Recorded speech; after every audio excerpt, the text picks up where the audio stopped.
আসসালামু আলাইকুম। বেশ কয়েকদিন থেকে অনেক বেশি ব্যস্ত থাকার কারণে আমাদের মাছের জমিতে যাওয়া হয় না। কিন্তু এখানে আমাদের যাওয়াটা অনেক আগে প্রয়োজন ছিল। বিশেষ করে মাছের জমির পাশে আমরা মাটি দিয়ে যে উঁচু করে পাড় বেঁধেছিলাম, সেই পাড়ের মধ্যে আমরা বেশ কয়েকদিন আগে কিছু শাকসবজির গাছ লাগিয়েছিলাম। এগুলো মূলত শীতকালীন সবজির গাছ এখানে লাগানো ছিল। সেই সবজির গাছের লতা পাতাগুলো অনেক বড় হয়ে যায়, আমাদের মাছের উপরে যে নেটটা রয়েছে সেই নেটের উপর পড়ে যায় এবং তার ভারে সেই নেটটা ছিঁড়ে যায়। আর এটা আমরা অনেক কয়েকদিন আগে লক্ষ্য করেছিলাম, কিন্তু আমরা ব্যস্ত থাকার কারণে সেটা ঠিক করতে পারিনি। তো আজকে চলে আসলাম যে আমরা এটা ঠিক করতে পারবো কিনা দেখার জন্য। প্রথম দিকে এসে আমরা যে জিনিসটা দেখতে পেলাম সেটা হলো আমাদের জমি যে নেটটা রয়েছে সেই নেটটা ছিঁড়ে যাওয়ার কারণে এই নেটের মধ্যে কিছু মাছ আটকে গেছে। এই মাছগুলো অনেক দিন থেকে সেখানে আটকানো ছিল, যার ফলে ওদের মাথার মধ্যে অনেকটা দাগ হয়ে গেছে। যেহেতু নেটটা একবারে পানির সাথেই পড়ে গিয়েছিল, সেজন্য হয়তোবা মাছগুলো বেঁচে ছিল না, হয়তোবা অনেকদিন আগে মাছগুলো মারা যেত। এই মাছ দুটি নেটের সাথে এমন ভাবে আটকে ছিল যে এখান থেকে বের হওয়ার কোনো রাস্তাই ছিল না, মানে পুরো মাছের গায়ের সাথে এই নেটগুলো বেঁধে ছিল। যেহেতু এখানে সবজির গাছ লাগানো আছে আর আমরা ভেবেছিলাম হয়তোবা এখানে কিছু সবজি পাওয়া যাবে, সেজন্য আমরা একটা ব্লেড নিয়ে যাই। তার কারণ হচ্ছে আমাদের কাছে হুট করে তখন কাছেই ছিল না। তো যাই হোক, আমরা ব্লেড দিয়ে নেটগুলো কেটে মাছ দুটোকে বের করি, এরপর দেখতে থাকি যে আমাদের এখানে কোনো সবজি আটকানো আছে কিনা, মানে আমরা এখান থেকে সবজি পাবো কিনা।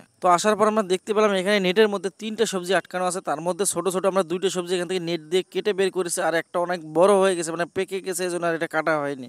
এটা যেহেতু অনেক বড় হয়ে গেছে আর পেকে গেছে আর এটা খাওয়া যাবে না, সেজন্য আমরা এটা কাটিনি, এটা এভাবে রেখে দিয়েছি। এরপর আমরা এটা যখন পরিপক্ক হয়ে যাবে এখান থেকে আমরা যে বীজটা পাবো সেই বীজটা আমরা পরবর্তীতে লাগাতে পারবো, সেজন্য এটা রেখে দিয়েছি। ভালোভাবে লক্ষ্য করলে দেখা যাবে যে নেটের বেহাল অবস্থা, মানে পুরো নেটটা একবারে ছিঁড়ে টিরে পানির সাথে মিশে গেছে। আর এই নেটগুলো পরবর্তীতে কোনোভাবে ব্যবহার করা যাবে না। তার কারণ হলো নেটগুলোর বিভিন্ন অংশ ছিঁড়ে গেছে আর অনেক অংশ পানির মধ্যে পড়েছিল, যার ফলে এই নেটগুলো অনেকটা নরম হয়ে গেছে, হাত দিয়ে ধরা মাত্রই নেটগুলো ছিঁড়ে যায়। তবে এখানে আরেকটা জিনিস আমরা লক্ষ্য করলাম, আমরা এখানে যে সিম গাছটা লাগিয়েছিলাম এই সিম গাছের লতা পাতা পুরো নেটের মধ্যে ছিল, যার ফলে অর্ধেক নেট ছিঁড়ে যাওয়ার কারণে সেই লতা পাতাগুলো পানির মধ্যে পড়ে যায়। এর পরবর্তীতে সেই লতা পাতাগুলো মারা যায়, যার ফলে আমরা এটা কেটে আলাদা করে সেগুলো ফেলে দেওয়ার চেষ্টা করছিলাম।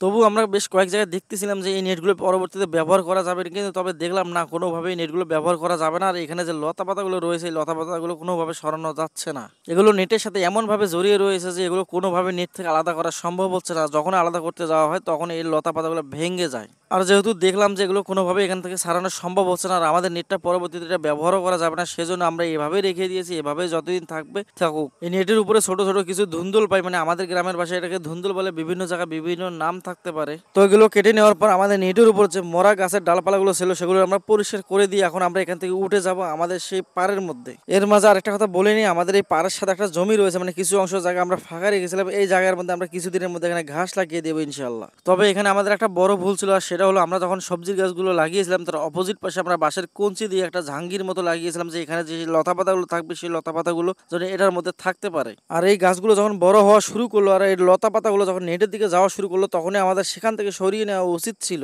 কিন্তু আমরা সেটা করতে পারিনি। যার ফলে আমাদের এই গাছগুলো নেটের মধ্যে পড়ে নেটগুলো ছিঁড়ে যায় আর এইগুলো সবগুলো পানির মধ্যে পড়ে যায় আর অনেক সবজি নষ্ট হয়ে যায়। তো যাই হোক, এই পাড়ের মধ্যে আমরা বিভিন্ন ধরনের শাকসবজির গাছ লাগিয়েছিলাম, যেটা এর আগে একটা ভিডিওতে বলেছিলাম। আর একটা কাজ আমরা প্রতিবার করে থাকি, সেটা হলো আমরা যখনই শাকসবজির গাছ লাগাই তার মধ্যে আমরা দুই একটা করে গাছ রেখে দিই, মানে এগুলোর থেকে যে আমরা বীজগুলো পাবো এই বীজগুলো পরবর্তীতে ব্যবহার করার জন্য। তবে এবারও তার ব্যতিক্রম হয়নি, এখানে আমরা দুই একটা পাট শাকের গাছ রেখে দিয়েছিলাম বড় করার জন্য, আর বড়ও হয়ে গেছে। আর এখানে কিছু ফলও ধরেছে, বেশিরভাগ ফল কাঁচা ছিল আর এর মাঝে কিছু ফল পেকে একবারে কালো হয়ে গেছে। সেই কালোগুলো আমরা ভেঙে দেখলাম না, মাশাআল্লাহ ওখানে বীজ রয়েছে, যেগুলো আমরা পরবর্তীতে ব্যবহার করতে পারবো ইনশাআল্লাহ। তো আমাদের জন্য দোয়া করবেন। আসসালামু আলাইকুম ওয়া রাহমাতুল্লাহি ওয়া বারাকাতুহু।